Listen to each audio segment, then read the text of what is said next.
ویران محل۔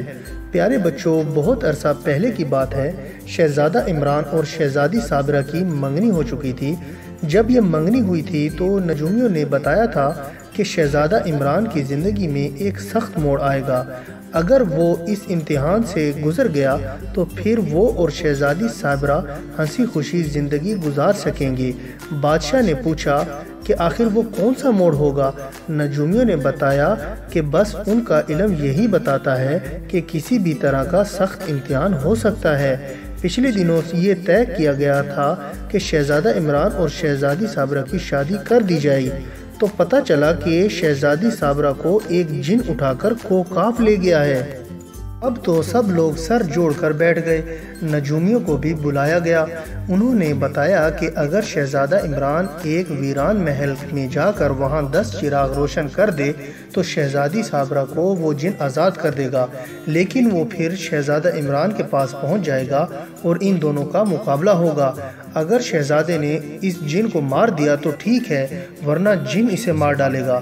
اس لیے ایک نجومی نے شہزادے کو بتایا کہ اس ویران محل میں ایک تلوار ملے گی جس سے وہ جن کا مقابلہ کر سکتا ہے۔ شہزادہ عمران کو شہزادی صابرہ سے بہت محبت تھی اور وہ اس کی خاطر اپنی جان بھی خطرے میں ڈال سکتا تھا، اس لیے اس نے بادشاہ اور ملکہ سے اجازت لی اور روانہ ہو گیا۔ پھر اس ویران محل میں پہنچ گیا۔ اس وقت تیز بارش بھی ہو رہی تھی اور وہ بھیگ چکا تھا، لیکن اس نے اس بات کی پرواہ نہ کی اور اپنے کام میں لگ گیا۔ اس نے سب سے پہلے تو وہ تلوار تلاش کی۔ اس کے بعد اس نے پہلا چراغ روشن کیا تو کوکاف میں جن کو جسم میں تکلیف شروع ہو گئی۔ اسے بہت غصہ بھی آیا کہ آخر کون ہے جو چراغ روشن کر کے اس کو تکلیف دے رہا ہے۔ اس دوران شہزادے نے دوسرا چراغ بھی روشن کر دیا۔ یوں جن کی تکلیف اور بڑھ گئی اور وہ وہاں سے روانہ ہو گیا۔ اس نے شہزادی صابرہ کو ایک کمرے میں قید کر کے رکھا تھا جس کی حفاظت وہ خود کرتا تھا۔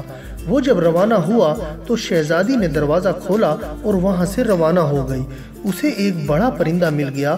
شہزادی نے اس سے درخواست کی کہ وہ اسے اس کے محل تک چھوڑ آئے۔ پرندے نے اس کی درخواست قبول کر لی کیونکہ وہ بہت نیک دل تھا۔ اس نے شہزادی سے کہا کہ وہ اس کے اوپر بیٹھ جائے۔ شہزادی بیٹھ گئی تو پرندہ اڑا اور اس نے شہزادی کو اس کے محل کے سامنے اتار دیا اور خود واپس چلا گیا۔ شہزادی نے محل کا دروازہ کھٹکھٹایا تو غلاموں نے دروازہ کھولا۔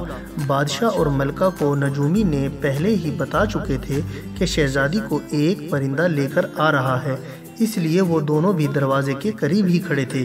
وہ شہزادی کو دیکھ کر بہت خوش ہوئے اور اسے اندر لے آئے۔ اب نجومیوں نے بتایا کہ ایک خاص ہیرا شہزادی صابرہ کو دے دیا جائے اور اس کمرے میں کسی اونچی جگہ پر بٹھایا جائے۔ اس طرح اس کا دشمن جن اس پر جو جادو کرے گا تو شہزادی اس سے محفوظ رہے گی۔ نجومیوں کے مشورے سے بادشاہ نے فیصلہ کیا اور غلاموں کو ہدایت دی کہ وہ ایک کمرے میں محل کے سارے گدے لگا دیں اور اس پر سیڑھی رکھ دیں۔ شہزادی صابرہ وہ ہیرا ہاتھ میں دبا کر سیڑھی کے ذریعے گدوں کے اوپر پہنچ گئی۔ اسے رہ رہ کر شہزادہ عمران کا خیال آ رہا تھا۔ ادھر ویران محل میں جن شہزادے کے پاس پہنچ چکا تھا۔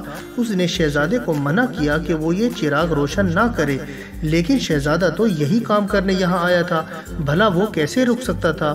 لہٰذا وہ چراغ پر چراغ روشن کرتا رہا اور جن اسے روکنے کی کوشش کرتا رہا۔ وہ جب بھی شہزادے کے قریب آتا، شہزادہ اس پر تلوار سے وار کرتا اور وہ پیچھے ہٹ جاتا۔ شہزادے نے جب 10واں چراغ روشن کرنا چاہا تو جن بے تاب ہو گیا، کیونکہ اگر یہ چراغ بھی روشن ہو جاتا تو اس کی ساری طاقت ختم ہو جاتی۔ اس نے شہزادے پر بھرپور حملہ کیا، لیکن شہزادے نے اس پر تلوار کا ایسا وار کیا جس سے وہ زخمی ہو کر دور ہو گیا اور شہزادے نے چراغ روشن کر دیا۔ جن چیخنے لگا کیونکہ اس کی ساری طاقت ختم ہو رہی تھی۔ ادھر محل میں نجومیوں نے بادشاہ اور ملکہ کو بتا دیا کہ شہزادہ اپنے مقصد میں کامیاب ہو گیا۔ بادشاہ، ملکہ اور دوسرے لوگ بھی بہت خوش ہو گئے اور شہزادے کا انتظار کرنے لگے۔ شہزادہ واپس روانہ ہو رہا تھا تو جن نے اس سے درخواست کی کہ وہ اسے کوکاب تک پہنچا دے اور اسے معاف بھی کر دے۔ عمران بہت ہمدرد اور نیک دل تھا، وہ کسی کو تکلیف میں نہیں دیکھ سکتا تھا۔ جن اس کا دشمن تھا، لیکن پھر بھی شہزادے کو اس پر رحم آ گیا۔ اس نے جن سے کہا، پہلے تم مجھ سے وعدہ کرو کہ تم کسی کو بھی تکلیف نہیں دو گے اور دکھی لوگوں کے کام آؤ گے۔ جن نے جواب دیا، میں تم سے وعدہ کرتا ہوں کہ میں اب کسی کو تکلیف نہیں دوں گا اور دکھی لوگوں کی خدمت کروں گا۔ شہزادے نے اسے اٹھایا اور اپنے کندھوں پر لاد کر روانہ ہو گیا۔ پھر اس نے جن کو کوکاب میں چھوڑا اور خود واپس محل میں پہنچ گیا۔ محل میں پہنچتے ہی سارے لوگ خوش ہو گئے اور شہزادہ اور شہزادی کی دھوم دھام سے شادی کر دی گئی اور وہ ہنسی خوشی اپنی زندگی گزارنے لگے۔ اور بچوں، میں امید کرتا ہوں کہ آپ کو میری یہ کہانی پسند آئی ہوگی اور آپ اس کو لائک، شیئر اور کمنٹس بھی کریں گے۔ اور سب سے ضروری بات یہ ہے کہ آپ میرے اس چینل کو سبسکرائب کرنا نہ بھولیے گا، اس سے آپ کو میری نئی کہانیوں کا بھی پتہ چلتا رہے گا۔ اور اب میں اجازت چاہتا ہوں، اپنا بہت خیال رکھیے گا۔ اللہ حافظ۔